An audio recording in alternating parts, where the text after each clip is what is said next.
नागपूर शहरामध्ये सोमवारी रात्रीच्या वेळेला ज्याप्रमाणे हिंसाचार झाला, आगजनीची घटना झाली, दगडफेक झाली, त्यामध्ये अनेक पोलीस कर्मचारी जखमी झाले, अनेकांचं नुकसान झालं। त्यानंतर नागपूर शहरामध्ये जो आहे तो संचारबंदी ज्या भागामध्ये ही घटना घडली त्या भागामध्ये लावण्यात आलेली होती। ही मात्र काही टप्प्याटप्प्याने जी आहे ती संचारबंदी उठवण्यात आलेली होती। आधी नंदनवन आणि कपिलनगर भागातील संचारबंदी उठवण्यात आली।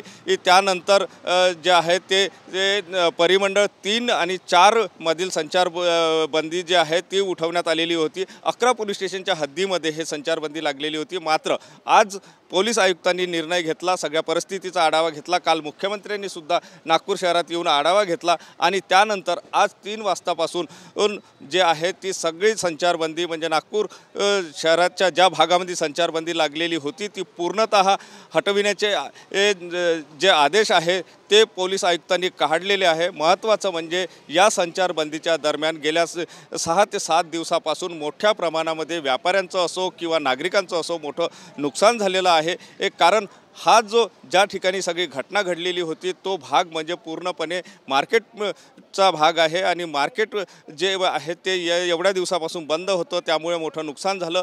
नागरिकांना खरेदी करण्यासाठी सुद्धा येता येत नव्हतं, अशी एक परिस्थिती या ठिकाणी निर्माण झालेली होती। या ठिकाणी मोठा पोलिसांचा बंदोबस्त सुद्धा लावण्यात आलेला होता। आपण आताही बघू शकतो की या ठिकाणी तो पोलिसांचा बंदोबस्त आहे। मात्र ही संचारबंदी जी आहे 3 वाजतापासून आज उठवण्यात आलेली आहे। पूर्णतः ही संचारबंदी उठवण्यात आल्याने नागपूरकरांना कुठेतरी दिलासा जो आहे तो मिळताना दिसतो आणि आता आपण बघू शकतो की संचारबंदीचे या ठिकाणी लावलेले सगळे जे बॅरिकेड्स होते ते बॅरिकेड काढण्यात आलेले आहे आणि वाहतूक जी आहे ती सुद्धा या भागामध्ये सुरू झाल्याचं चित्र आपल्याला पाहायला मिळते। एकंदर म्हणजे नागपूरकरांना आता या संचारबंदीतून दिलासा मिळाल्याचं चित्र पाहायला मिळते।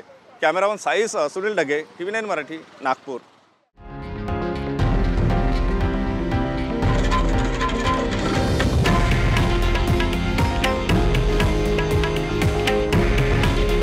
हे आहे देशातील नंबर 1 न्यूज नेटवर्क आणि आपण पाहत आहात TV9 मराठी।